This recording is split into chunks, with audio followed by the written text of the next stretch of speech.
bom colega, ótimo amigo, afável no trato, sóbrio, sério, tolerante, compreensivo, responsável, capaz, culto, estudioso, honesto, incansável, democrata, patriota, apolítico, militar até a medula, autoridade na área das telecomunicações.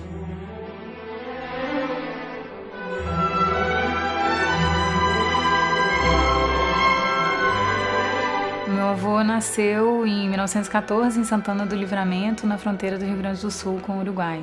A infância dele foi muito difícil porque ele perdeu o pai ainda muito menino e a mãe viúva de militar, que quando morreu ainda não tinha uma alta patente, então ficou sem recurso. E com 4 filhos ela teve que trabalhar e colocou os filhos homens em internato e as filhas mulheres em colégios públicos para poderem continuar os estudos. Então elas completaram o curso para se formarem, para serem professoras, e isso foi muito marcante na vida dele. Isso aqui, sabe o que é? Aquele prédio da Sistel, que mudou o nome, passou a ser o nome de General Alencastre. Foi essa aqui, está aqui escrito aqui, ó. Homenagem ao General Alencastre na mudança do nome do prédio. O prédio é da Sistel. Esse aqui, ó. Exatamente. E, antes de tudo, era um líder, né? Tem uma passagem muito interessante sobre a liderança dele, quando ele era presidente da Telemig. Telemig ficava num prédio lá na Afonso Pena, em Belo Horizonte, tinha 17 andares, e lá no último andar era da presidência. E ele chegou de manhã para trabalhar e viu que todos os empregados estavam lá no térreo. E perguntou por que vocês não estão subindo. Está faltando energia elétrica, não tem elevador. Ele não teve dúvida, subiu os 17 andares a pé e em seguida todos foram atrás dele. E eu devo muito a ele, porque ele sempre demonstrou confiança em mim. Eu tinha 34, 35 anos. Me designaram diretor de desenvolvimento da Embratel. Tinha um orçamento de 300 milhões de dólares.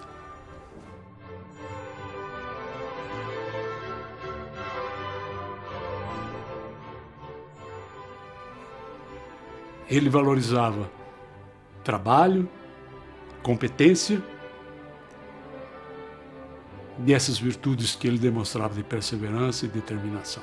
Vim para Brasília, estava no Ministério da Educação e estava preparando para voltar para o Rio de Janeiro.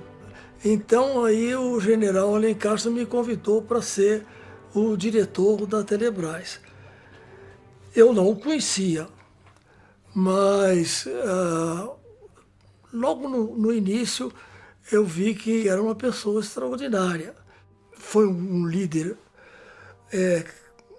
excelente, é um homem muito honesto, muito rígido nas horas que tinha que ser rígido, mas amigo, compreensível. E isso marcou muito a minha vida junto a ele.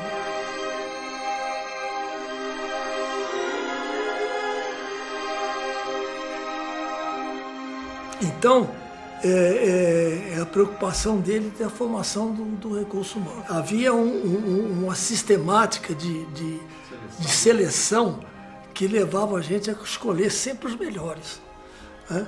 E aí que nasce os Eufiols, os Gárbios, os Minouros, né? E que ele chamava carinhosamente dos meninos dele, né? Sempre. Os meus meninos. Ele era quase perfeccionista para escrever. E redigia muito bem, colocava muito bem as ideias no papel.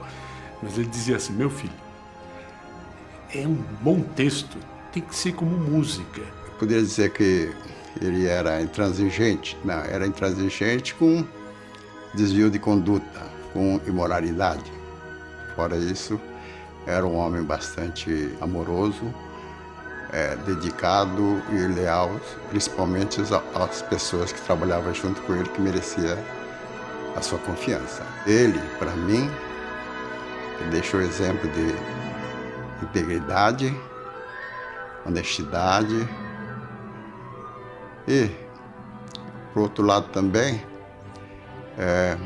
reconheceu o momento em que não era possível levar avante o projeto que ele e os outros líderes estavam delineando na área de telecomunicações para o Brasil. Os acontecimentos provaram que ele tinha razão, que nós seríamos capazes de desenvolver uma tecnologia de ponta e de produzir no país. E o porquê do general ter orgulho disso? Porque havia uma descrença enorme, semeada pelas multinacionais então existentes no país, de que a Telebrás do Brasil seria incapaz de desenvolver uma tecnologia dessa natureza. Era uma loucura, era um sonho quixotesco. E ele encarnou isso de tal forma que colocou a coleção das pinturas do Portinari, que são passagens lá do Dom Quixote de la Mancha.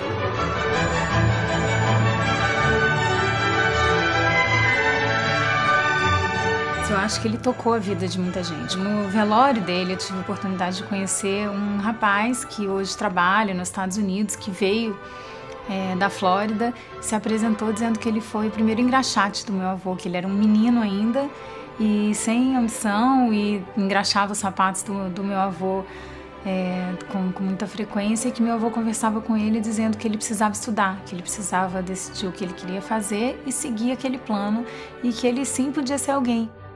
Desdobrava-se aqui, alhures e em casa, para cumprir a sua missão, para superar dificuldades, sempre e só visando a realização de seu objetivo, que outro não era, senão dotar o país de um eficiente e indispensável sistema de telecomunicações. O jardim é o lugar da casa que minha avó sempre cuidou, assim, com muito amor, e que meu avô adorava. Em tudo ele tinha uma poesia para algum momento, e ele dizia que na época dele era o que os rapazes liam muito para aprender as poesias, né? Menina, menininha, cinturinha de retróis, dá uma volta na cozinha, vai buscar café para nós. Eu não sei nem de quem é isso, mas se ele pedir um café, ele pedia assim. Quando ele começou a perder a memória foi muito difícil, porque isso era uma coisa que ele fazia assim, e ele gostava. As brincadeiras de mesa com os netos eram problemas de matemática, era falar o número de telefone, de identidade de todo mundo, quem sabia de cor de mais gente, porque ele sabia de todo mundo. Gostava muito de dançar. Eu tenho isso na memória, em várias festas dele dançando com a minha avó. Minha avó foi bailarina do Municipal do Rio, do Teatro Municipal do Rio, então dançava muito bem. E eles dançavam valsa. Em casa, aos sábados e domingos, quando não tinha viagem de trabalho, ele escutava música, ou música clássica, que ela gostava muito, ou alguns sambas antigos, que ele sempre gostou, a manhã inteira. Na Oriental tem aqueles seres extraordinários, vamos falar assim, chamados nyorais, né? São os grandes líderes que a cada época, uma determinada época, surgem para guiar a humanidade, né? Não sendo grosseiro nem pequeno, eu diria que o general Lencastre foi um desses líderes que surgiu para dirigir o destino das telecomunicações no Brasil.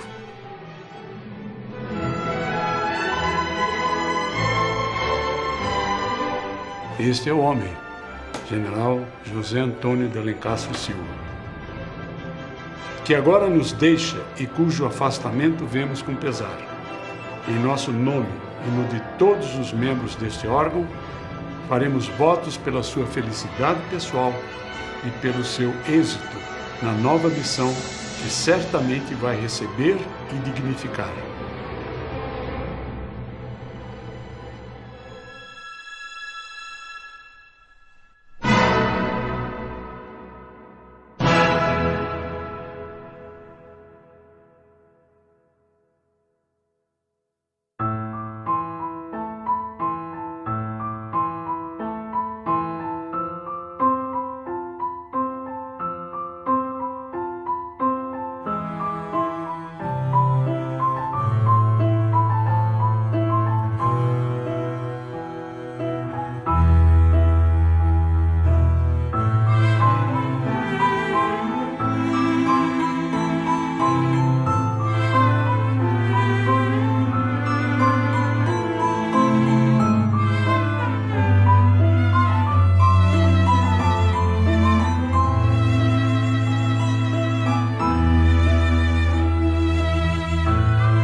Eu dizia, eu quero ser caixeiro, eu vou procurar ser caixeiro. Nada mais será longe demais.